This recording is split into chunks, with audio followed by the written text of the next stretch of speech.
জামাই আমার নাই কামাই দেও ভাই দুই একটা সারা খাইবা এই যে টাকা তো টাকা টাকা আছে দোকান থেকে নাও আর খাও। এ বাবা এই যে টাকা টাকা টাকা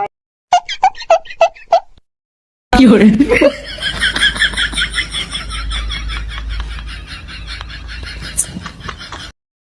খাইলাম দেখো স্বাদ বাহে সেই স্বাদ কি করে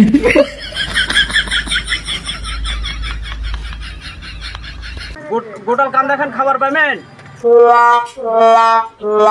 চাচা, খালি খান না হিসাব ধন। বেটা হ্যাঁ কথা সাবধানে কন কিন্তু হ্যাঁ হ্যাঁ এই কলা খাতে টাকা এখানে টাকা যান টাকা তো দেবো কয়টা খাইলেন সেটা হিসাব ছিল না। দোকানদার তোরা হিসেব শুনুন তোরা কিন্তু 7টা হয়েছে বাবা। কয়টা হোক টাকা দিব কি করে কলা তো